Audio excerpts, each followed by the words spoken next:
that matter in our community. 1010 WOLB and WOLBbaltimore.com. This is Breaking It Down, Our Health, Our Way. The mission of this program is to break down issues that impact the health of individuals in Baltimore's minority community. We will evaluate solutions to age-old and also new health problems that begin with your power to protect and improve your health. We will challenge old myths. We will feature topics about why minorities are not improving in their health at the same rate as other communities, and how a community of enlightened individuals can rise to the challenge and demand and work hard to acquire the health and health care we deserve.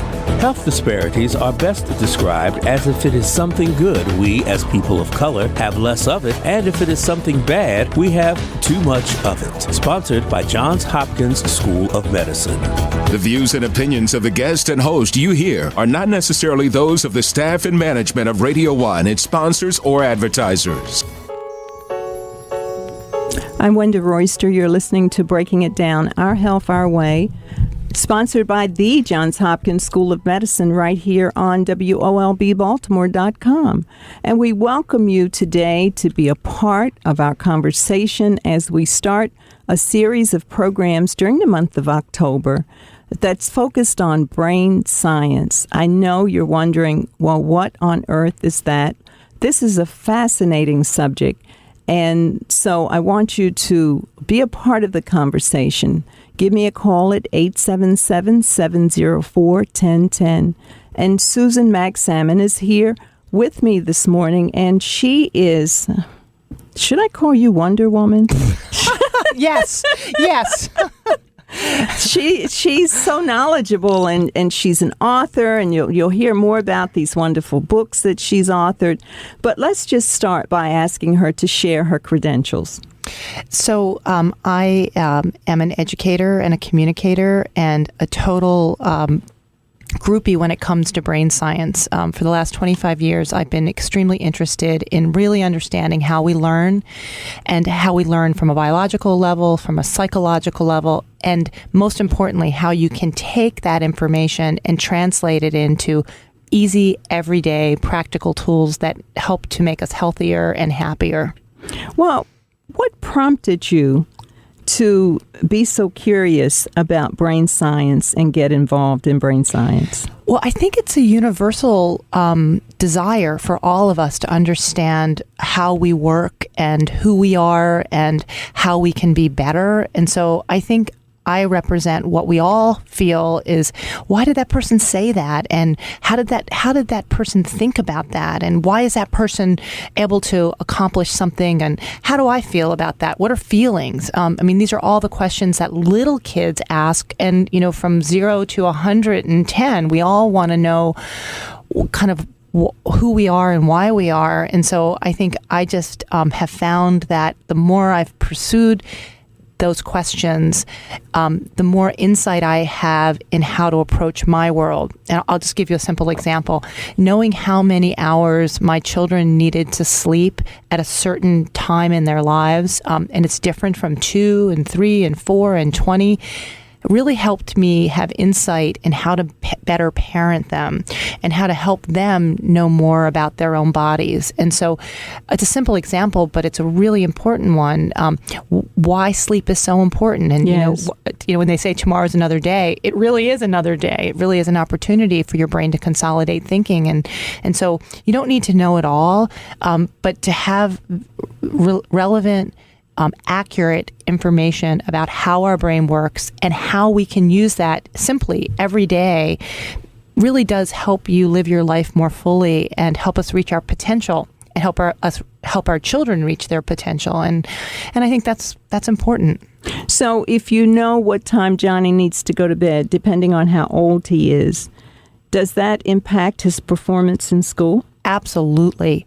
Absolutely. And I think as parents today, there's so many pressures on telling our kids what they should be doing that parents sometimes feel sidelined, or that they don't have the authority because kids are getting information in so many places. And I think being part of a larger conversation about this helps a parent be able to say to a child, it's bedtime and I'm not kidding, and they can stick to it because they have the facts and they have the support behind it. So, it's a cliche, but it does take a village to raise a child. And when you have that support, you can really help to get a child who is precocious and who doesn't want to go to bed, but they're tired and they need to go to bed off, and learn the skills to help even move through those transitional periods, thinking about how to help think through some of that. So I see brain sciences at large being tools that are really important, depending upon where you are in your life, for parents, for grandparents,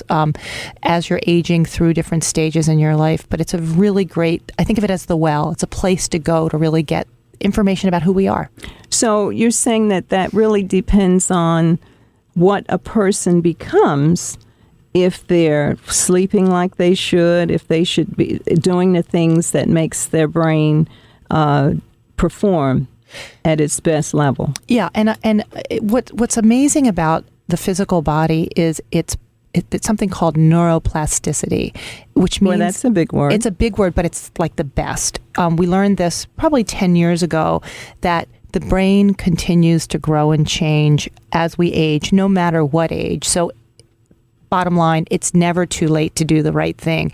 And little things can have big impact. So getting enough sleep, getting the right nutrition, thinking about how you use your time, how you think about focus, how much time you spend in media. Right now, there's a report out that says children spend an average of 7 hours a day with some kind of media. The standard for young children is between 30 minutes and an hour. So what does that do to a child's brain? If you could just shift the dial, turn the dial back a bit and look at hands-on exploratory learning, being in conversation, having dinner where you're talking with your child about their day. I mean, yes. And I'm very focused on children and how parents have a role, but this can be extrapolated to lots of different relationships. So little shifts in what we do has big changes to the way the brain makes connections. And so when the brain can make better, stronger connections, you're learning more, you're healthier, your body is functioning better, and you're healthier. And that's incremental. So you don't have to do a lot of big things to really make your brain work better.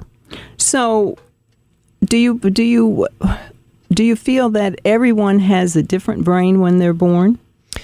Or do we have one general brain, and because of the way we care for it, one brain works better than another? That's a great question. Humans are built with a sort of core set of organs and systems, and our systems are all basically the same, but every individual is totally unique, and they're unique based on their genetic composition. They're unique based on the environment that they're birthed in and born into, and they're also different in how they enter the world and meet the world and the experiences that they have. So while we have sort of the same basic parts, a car is a car is a car, the performance of that machinery it can really change depending on the genetic predisposition. You may be more predisposed to mental illness in your family, and that could be genetic. But that doesn't mean that you're destined to have mental illness. You can look at environment and certainly interventions and other ways to circumvent that. And so, I'll give you a great example. My son has a learning difference. It's something called executive function, which is about planning and organizing, and at the same time, he has a very high IQ. Well, great ideas can't get them out. That's a genetic predisposition. And his dad has ADHD. He has a predisposed to that. We knew that when he was 3, and so we have worked with him to build really core skills. It's always going to be, learning is never going to be the thing that school is never going to be the thing he loves, but he's learned how to build skills to override that. So knowing how you look at environment and genetics for each individual. So individualized learning is the future. How do you understand where you are, where I am, through assessment and ongoing assessments? And I don't mean tests, because you can look at that in a very organic, intuitive way so that you're always seeing where you are, growing, seeing where you are and growing based on your total unique set of characteristics that make you, you, and me. Mm-hmm. So now everyone that you and I know probably has a smartphone. So tell me, what similarities does the smartphone have to our brain? Because when you just talked about the connections, if we try to use our smartphone to do something and it's moving slow or it doesn't work, we become very agitated, frustrated. So what is the similarity between our brain and the smartphone? Because I just saw something the other day that they spent a lot of time talking about this, and they said what you just said about the personal conversations and the things that we should be doing that will help us function better, but we're spending too much time relying on the smartphone. So I know that's a loaded question, but what's the similarity between the brain and the smartphone? So I think it's a great metaphor. If you think of the smartphone as the heart of the place where you can hold information and can retrieve information and you can share information. Think about that's what the brain really does. It's collecting information, it's retrieving information, and it's sharing information. And so when you can't find what you're looking for on your phone, you're very frustrated. That's a connection breakdown.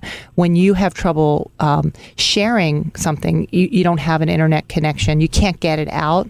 That's another example of a pathway not working. You've maybe got noise, but you don't have signal. And so you don't connect. You don't really have that intimacy in terms of connection. Or if you just can't get an incoming call, or your inbox is full, or you have too many messages, overstimulation. And so the phone, I think, is a great example of those places where when it's working optimally, information is coming in, you're processing it, you pull it out, you can share it. But you and I know that most of the time, things are not, the vibrations are not equal. You have a good day, you have a down day, you're tired, you maybe are foggy, maybe you had, so much on your mind. Stress is a huge factor that changes the proficiency at which you can gain information, process information, retrieve information, and then send it. And then suppose you drop your phone and you break it. And it's working kind of, and liken that to traumatic brain injury. Yes. Or liken it to your phone had a problem when you got it, and maybe there was a piece that was just bent a little bit, but just enough that sometimes it works and sometimes it doesn't. And or that it's really just, for an aging person, the parts are wearing out. They're not working as well as they did before. I can't believe you have me using this metaphor, but it's really good. It's really, really good. It's really a good one. It's a great one. Because so many people rely on their smartphones today, and I think it helps them to understand how important it is to take good care of the brain. Tell me about some of the things that you do over at the Brain Institute at Hopkins. So the Brain Science Institute is one of the most remarkable organizations really in the world. It was started 4 years ago by a very generous donation from a family that was very interested in giving Hopkins enough funding to really look at how the brain works at large, and to do that in what they call an interdisciplinary way. So not just having folks doing molecular basic research, although that's a huge part of it, but really looking at what psychology has to bring, what cognitive science has to bring, what folks that are working with special needs, what is happening in terms of public health related to the brain, and to do that around really meaningful topics. So disease, education, public health. How do you really understand how the brain works at a very deep sense, in a very deep sense, and then how you can apply that to solve real world problems, real world situations. And so they're focused on things like pain, They're focused on schizophrenia and Alzheimer's. They're looking at autism. They're also looking at things like the arts and the brain. So what brings you pleasure? And how do you bring music and art and dance into your body through your senses, and how does that help you in the sense of well-being? We're looking at noise right now, and how noise is at the highest pitch it's probably ever been in. We have so much really loud noise, whether it's music or being in a loud place. If you're in a hospital and you're a patient, noise is so loud that it actually is hard to heal, because noise is an interruption in terms of the healing process, and it causes stress, it causes fatigue. And so we're very interested in looking at solving very practical problems through the lens of brain science. So the Brain Science Institute brings people together from all over the university, and it's messy process where they really look at how to bring these disciplines together to solve something bigger. So it's not about what the individual researcher is working on in their own world, but how do they bring their expertise to think about bigger issues. A fellow named Jack Griffin was the initial director, amazing guy who really loved the notion of thinking big about how do you solve health problems by understanding the brain. And now it's run by Jeff Rothstein and Rick Huganier and Janice Clemens. And they are, it's university-wide, and it's a very broad initiative that's continuing to grow. So that's fascinating. You work with children, and why is Johnny learning to talk earlier than another child? Is it because the brain hasn't developed, or? So that's a great question. Couple of sort of ways to think about that in terms of framing what an expectation would be for any child. So there's sort of what they call in early learning developmental milestones. So we know through observation and experience that kids learn basically certain things within certain time frames. So, children learn to walk at a certain age. They learn to focus at a certain age. They start to learn language acquisition at a certain age. And they are norms, but they're not set in stone. When a practitioner starts to look at a child who may not be in that norm, they really step back to see kind of what are other factors that are affecting that child. So, for example, a child that maybe isn't talking may be walking earlier. Wherever there's a lag, there's also a gain, always. And so there are these developmental milestones, and sometimes kids are at the beginning of them, and sometimes they're at the end of them, and there is no right or wrong. It's just sort of this sequence. Sometimes a child is just delayed in their developmental milestone because they're working on something else, and their wiring is really hardwired for their genetic disposition or their environment to respond to whatever those skills are that they're building, those cognitive skills that they're building. Other times there could be the beginning of some kind of learning delay or learning difference that needs more attention to be paid to it. I always say that if you're a mom or dad and you're concerned about your child having some delay, follow your instincts. And the first place to go is to your health practitioner, whether that is a nurse or a physician, a pediatrician. But usually that's a really great first line of defense. But if you're worried, that's a parent's intuition to me is always the best thing. Sometimes, it can be as simple as a child has an ongoing ear infection. And if you have an ear infection, you can't hear. And if you can't hear, you can't know sound or words. And if you can't know sounds or words, you're not going to be talking. So backing into what's the root cause of something that may be of a concern to you, and don't make assumptions, because there are a lot of ways to unpack things like that, and really try to figure out what's happening in that situation. So why is it so important? You made a very good point, but I'm thinking about the teacher in the classroom. Why is it so important for that teacher to be involved in brain science and really be astute as to the development of the child, basing it on brain science, or teaching all of the children on the same level?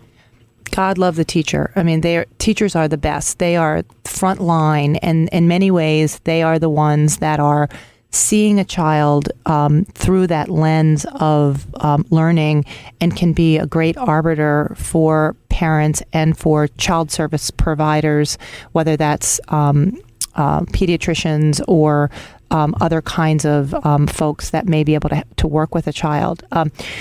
Teachers the teacher is changing. The role of the teacher is changing, in large part because technology is allowing teachers to personalize, individualize learning in the classroom to provide lots of content. So where a teacher used to be a content expert, and they still are very content focused, they're able to think about how do you share content through the lens of learning, how children learn. So if, for example, if a teacher is standing up in front of a classroom and they call it drill and kill, and is saying, do this work paper, answer these questions, and it's very sort of voice out as opposed to interactive, just shifting the lens to an interactive experience, often a multisensory art enriched experience where a child is making something and is explaining it.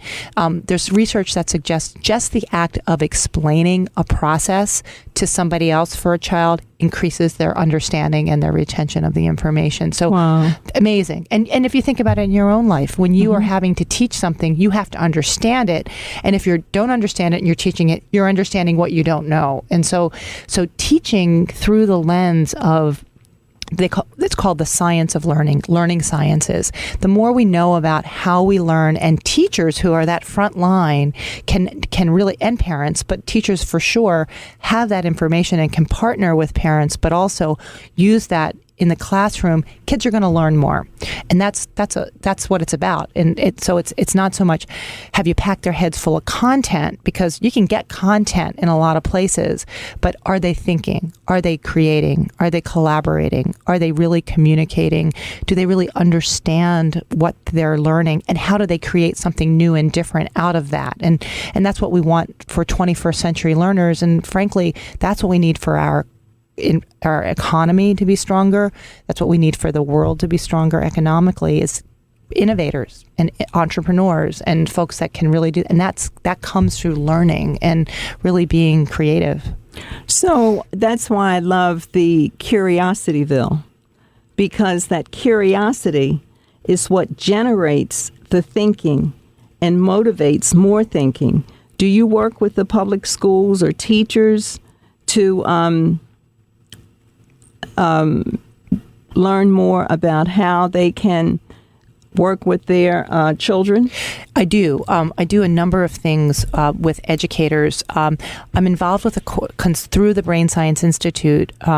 We've launched a couple of initiatives. One is called the Learning Resource Network. It's a web portal that takes research to the real world, and it's learnnow.org. And it's with Harvard School of Education, Johns Hopkins Brain Science Institute, Temple University, University of Delaware, and a group, Maryland Institute College of Art, and a group called Families and Work Institute. And we have researchers share information in a very practical way that is applicable for educators and for child service providers and for parents. And so we get a lot of information out. We've also done something called the Ultimate Block Party, which is an event that has happened now 3 times, and we'll be looking at doing more next year, where we bring families and educators together to really look at playful learning, how learning happens when children are playing. And, play is in some ways a 4-letter word. Play, we don't have time for play. But in fact, play is how we all learn, by trying things on, make believe, exploring, imagining, digging deeper, curiosity, as you said. And so we have a couple of national initiatives that really look at getting at that. And then my colleagues and I do a lot of talking around the country with educators, with academics, with parents and child care and child service providers to share a lot of this information. Another group is children's museums. Children's museums are a fantastic place for families to come, especially with young children, to really look at how to begin to instill that love of learning and to learn. an amazing thing is when you have the appetite to be ready for learning, and that, as you said, ties back into being curious about your world. Well, we invite our callers to call in with questions or comments at 877-704-1010. Now, what about motor learning and performance? Are there tests or exercises that you do to improve that? Motor learning comes online pretty early, and we know that motor learning is really important for all kinds of learning. I mentioned multisensory arts-enriched kinds of experiences, and that's certainly one of the very simple ways to have your child helping to make dinner or make sandwiches, making those connections between motor and activity. Physical exercise is also certainly very, very important. There's a lot of information around particularly eye acuity, observation, and eye tracking related to video games. And so there are lots. Then that's a big message, is there are lots of ways to build these core skills, motor skills, sensory system, input skills, focus by every day, everything that you do every day, and how you sort of put those together. So I think being mindful of, first of all, the importance of building motor sensory skills is something that maybe most families don't really think about. I know a lot of times with young children, parents are really concerned about the environment that they limit what a child can do because they're afraid they're going to hurt themselves, and that's such a natural instinct. But most children really know sort of how to navigate those worlds. There's a children's museum in St. Louis that is, you would go to it and you would think, this is nothing but a dangerous place. You know, there's ledges and there's climbing, and where are the adults? And in fact, children are very careful about how they climb and move and build, and just finding the edges of their world. They're hardwired to know those things. And so letting kids have some experiences where, you know, they're safe, certainly, but they can explore their world physically is very important. So when you talk about that child, and then here's Johnny over here, he sits and watches TV all day, what is that doing to his brain? Well, it's a passive form of experience. So by nature, television is not interactive, and so it's not engaging a child to really use those all senses, to think. It's a passive form of engagement. And so I always say everything in moderation. You know, there are certainly things about television that can be very useful in terms of, if you watched the debate last night, the ability to be able to have access to so much information in a timely way is extraordinary, but it's in moderation. And so, I'm not at all saying children over 3 should have that experience. Under 3, limiting media at large is really important because children really need to learn in the real world. And so when they're not getting that, they're not building that brain capacity. And another thing, when little kids are born, they have a lot of connections. They have a lot of brain connections, and they start to prune them as they get older. We all do.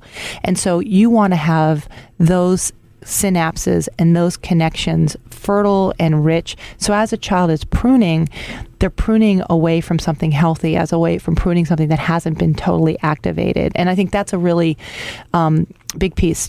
Parents are busy and they need their children to be engaged as they're doing things, but there are lots of choices in that toolbox, including television, but I think not only television. Okay, so how does the brain interpret music, for example? Is that different from interpreting just reading a book? So that's a great question.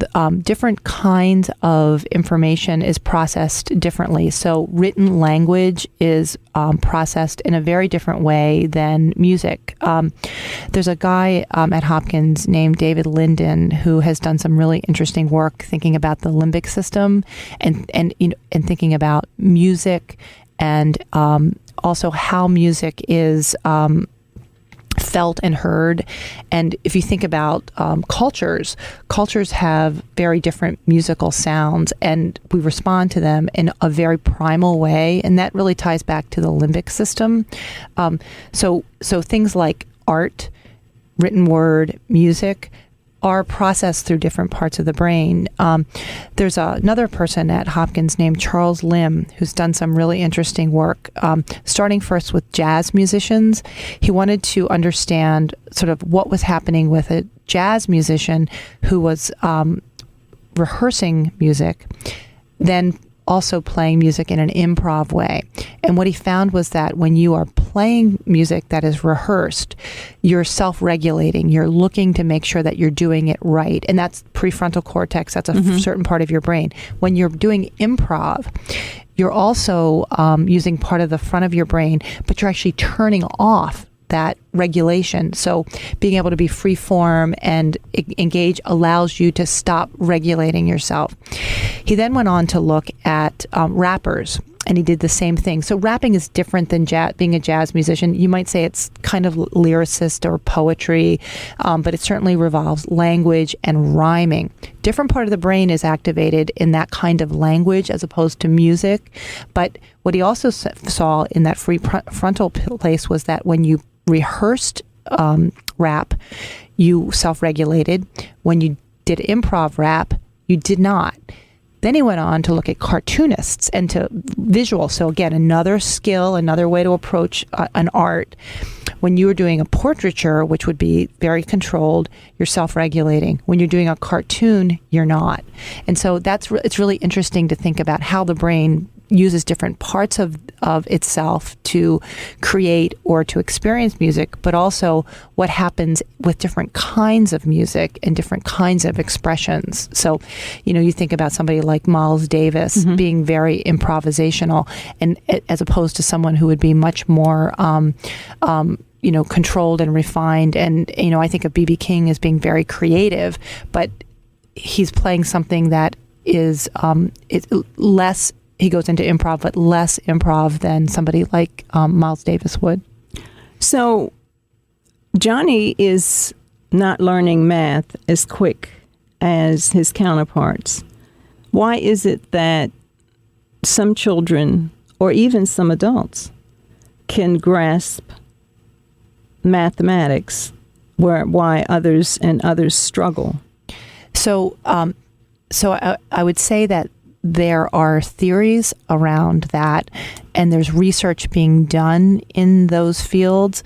And so it's important to say that these are causal, not necessarily, or correlational, not necessarily causal. So, mapping to specifics takes time, and it's really about the individual. But there's another fella at Hopkins whose name is Justin Halberta, and he's been experimenting with math intuition, sort of basic knowledge that you're born with around math. And one of the things that he has a hypothesis about that is very interesting is that we are born with a basic intuitive math knowledge, and it's around more or less. So there's more blue dots, there's less yellow dots. There's more yellow dots, there's more blue. That basic sort of sense in the world. And he believes that groundwork lays the trajectory for what child is going to be extremely proficient in that area and not. And so he's been experimenting with that hypothesis. And also, if you have a low set point, can you intervene? Can you build that skill to be, extremely proficient? And as I said earlier, this whole notion of neuroplasticity and practice is actually time on task. You've probably heard that, and that's so. What are the triggers that help you become better at math if maybe you weren't born as a really great math person? I took his he has a quiz that you can do online, and I took it and I realized that in the population, I actually don't have very good math intuition, and I was really surprised by that because I have created a set of skills to really help me be more proficient in math. But it's an interesting notion that we may be born with a set point that we can move from, but it's interesting to think about.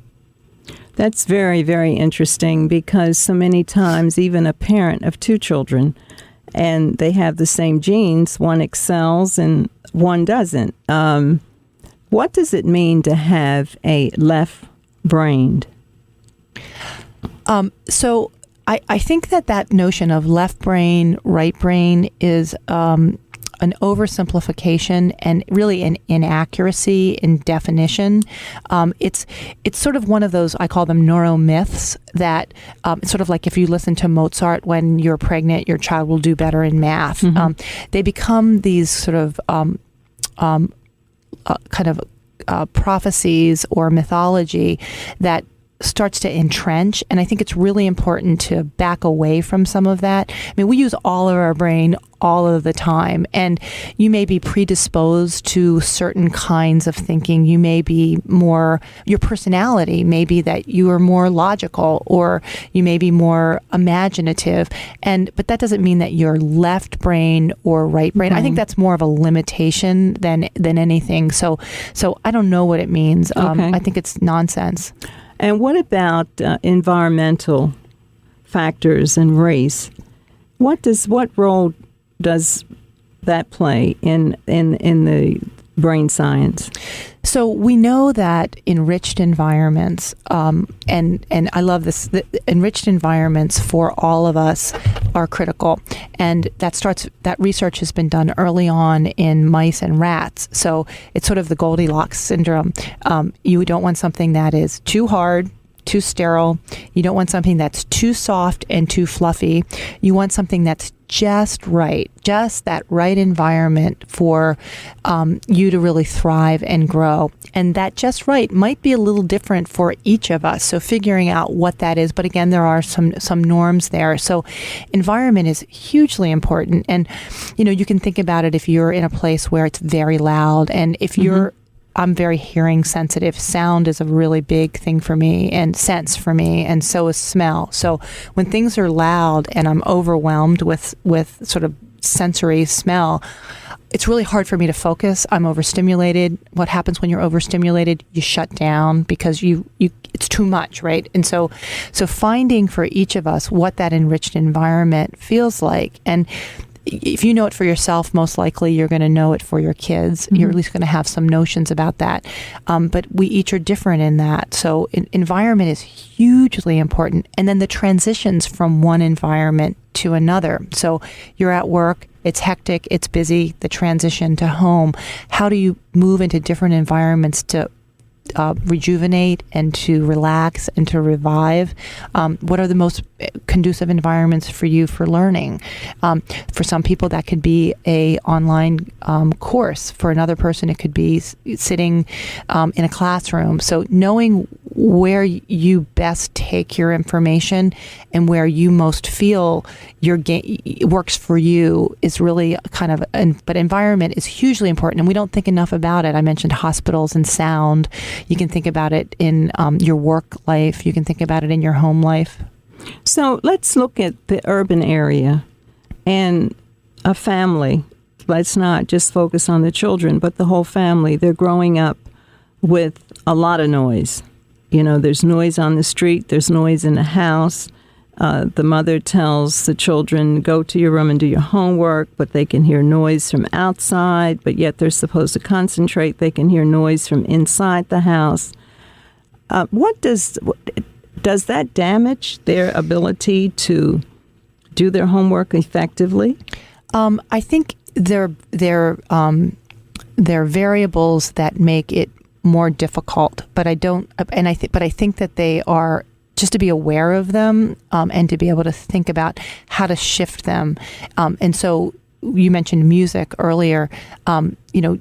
bringing the noise level down within the home is something that, what do you have control of? So you do have control of that in your home. So being able to bring that down and think about how do you create more of that environment that works for a child.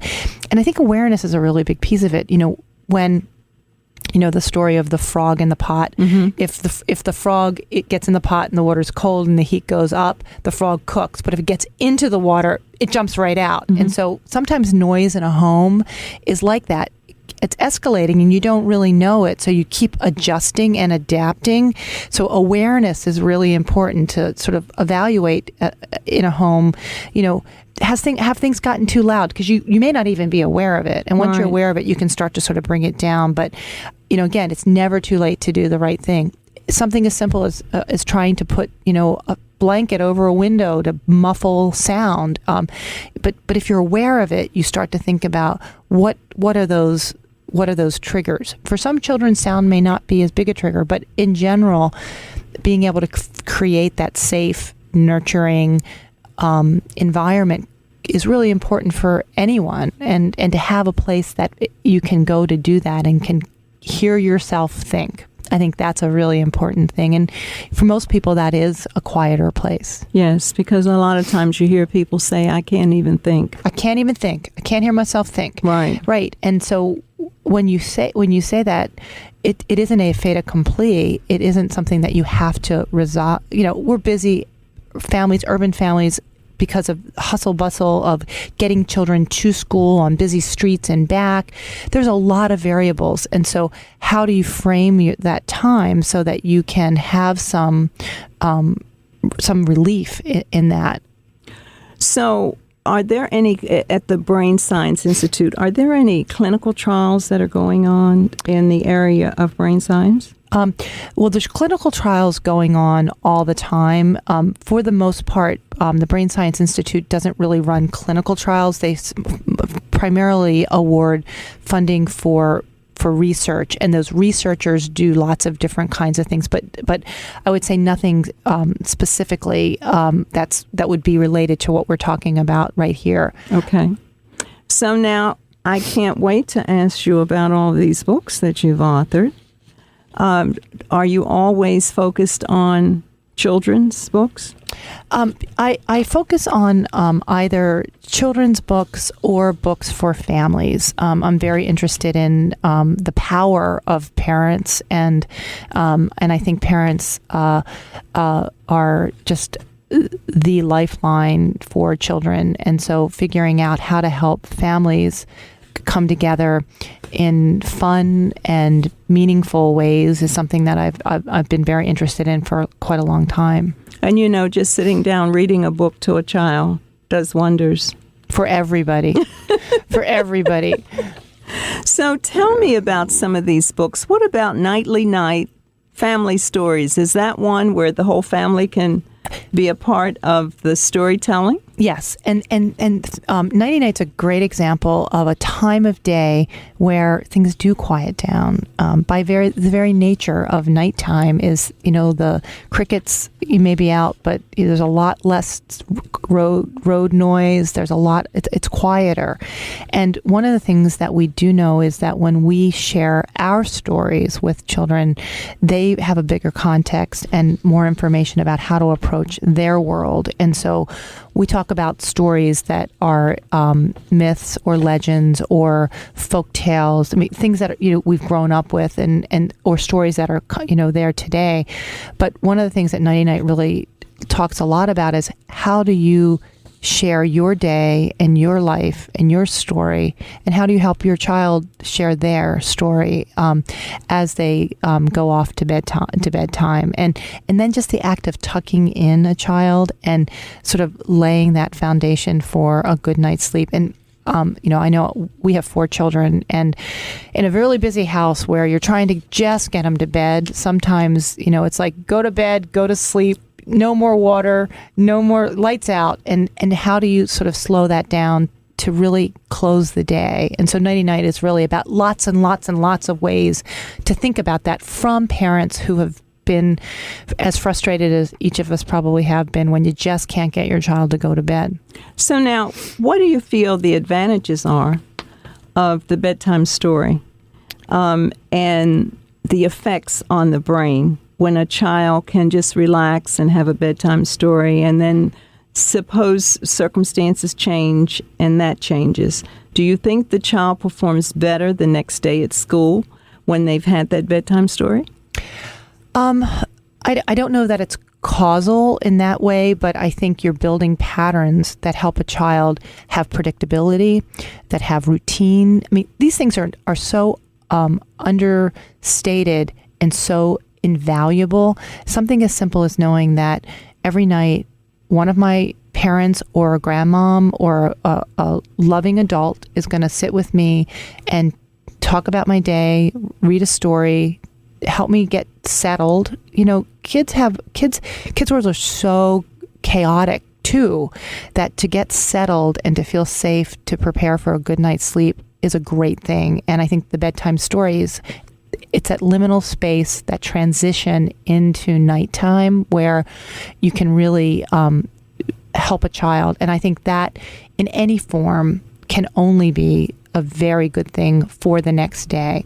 And so I think it's a symbol of a transition into nighttime and into safety and stress relieving that is critical for a child's success in school and life. So you've authored how many books? In the last 7 years, I've authored 7 books. One a year. Yes. It's like having a baby. It's like having a baby. And the last one I was pregnant for 2 years, Curiosityville, is like having an elephant who's very hungry. So the books can be found on Amazon. And where else can they be found? Barnes & Noble is the publisher, so they can be found on Barnes & Noble. And then Curiosityville is an online learning world, and that's easily accessed through the internet. So they can just Google Yep. Curiosityville, and they'll get to the website. They'll get right there, yes. And it's so important for parents to really focus and do the things, you know, that's why I find this subject so fascinating. Because sometimes parents feel that they're getting Johnny the latest video game or this or that or the other. But sometimes it's just the quality time that you can't put a price on. Totally.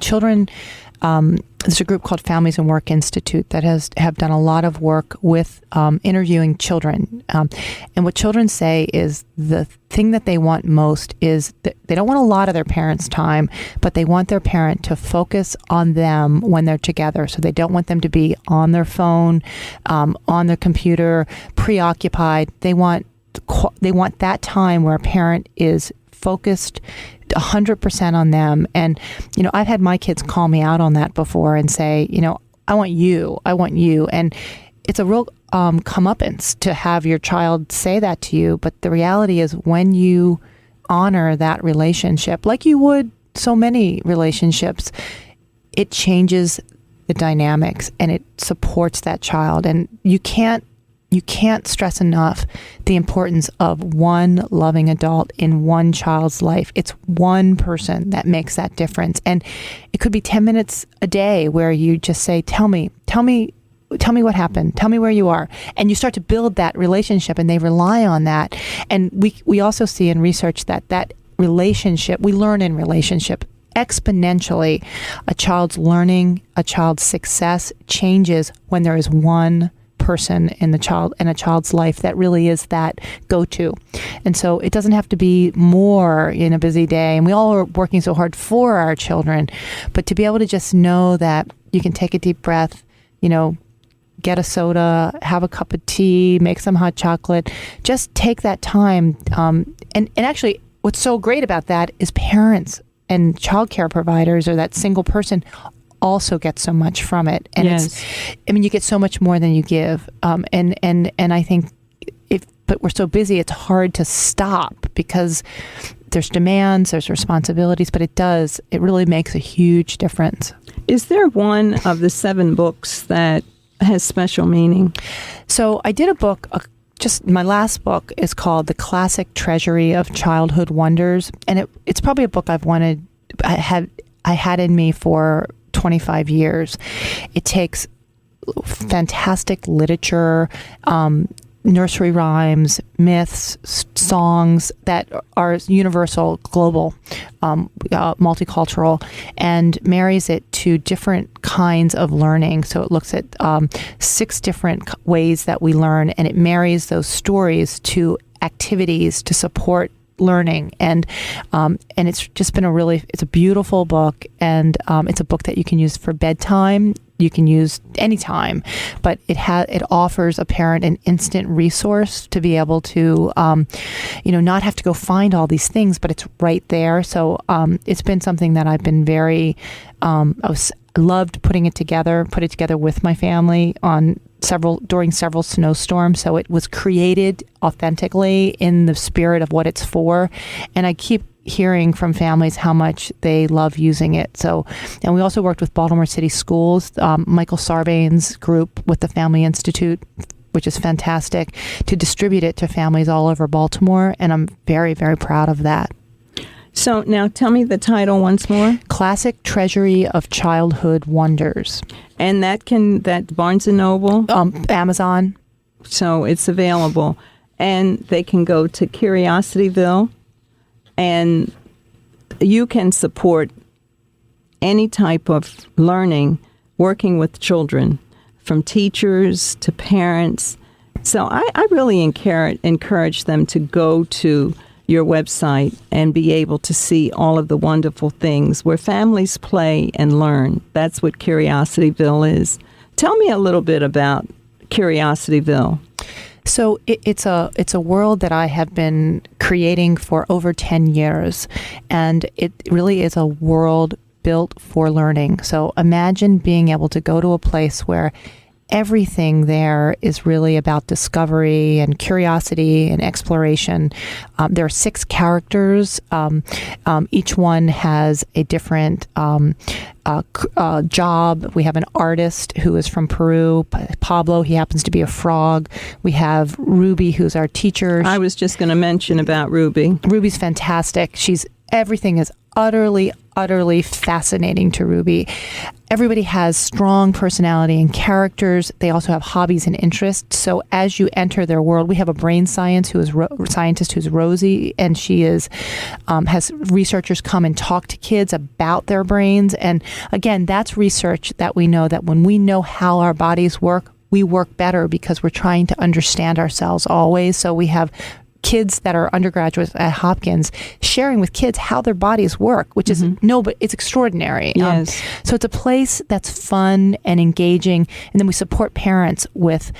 As a child plays in Curiosityville, we track every single thing they do, and we report that back on something called the learning tree. And we can say, today, here's what Johnny did, and here's some things that you might want to do at home to reinforce that. And we can say where they are against school readiness by standards. And so we're really helping to take the guesswork and the anxiety down for parents about what their child is doing. So a child is having fun, but they're also learning. Yeah. And it can be supported from 3 to 8 years old. So before you go to school, when you get into school, when you're kind of moving through some of the period to reinforce the learning that's happening in the classroom, and in lots of different ways. So I see you have Jack.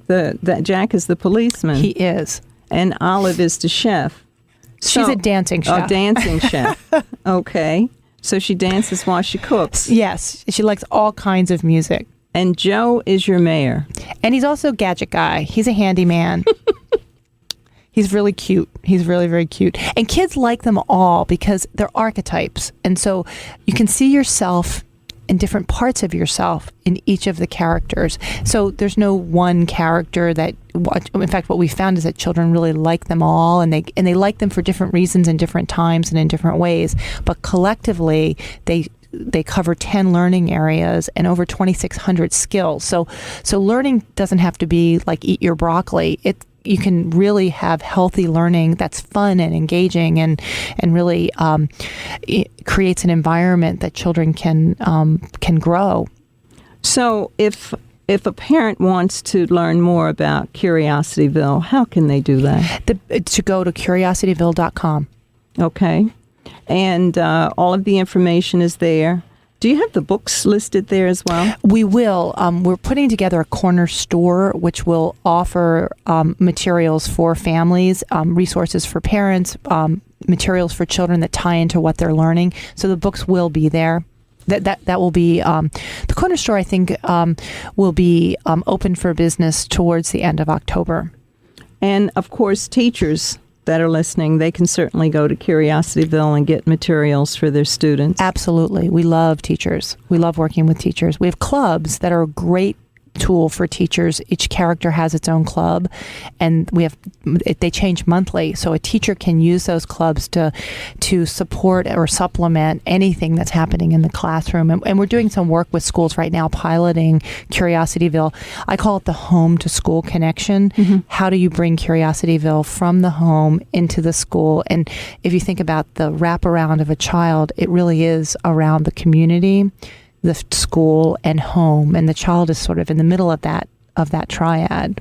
So if someone wants to get in contact with you, how can they do that? A teacher or a school administrator? So they could email me at susan@curiosityville.com.